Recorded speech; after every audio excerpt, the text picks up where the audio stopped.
Alrighty, here are three truths and a lie about me.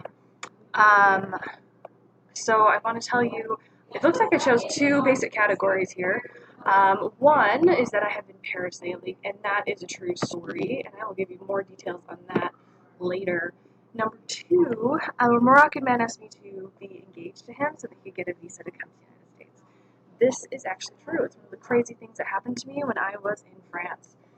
The trains weren't running because, of course, they were striking, which they always do in France. And I was trying to get to the Eiffel Tower, and I stuck down underground in a very, very hot, sweaty metro for like an hour, and no trains were coming.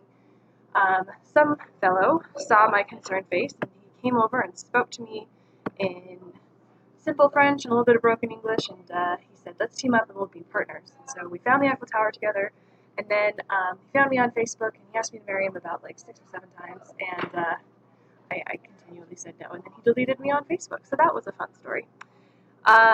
Next, I, number three says I have been engaged twice. However, I have not been engaged twice.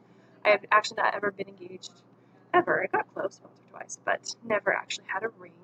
The funny thing is, the reason that number three is related to number one is because I went parasailing with a man who I thought there was going to be more happening with, but he didn't actually want to be there with me. So, moving on. Number four, I have been skydiving. It's awesome, and I am going again today. In fact, I have to leave at 2. Okay, I hope you enjoyed learning about which of my three truths and a lie were true, and which one was the lie.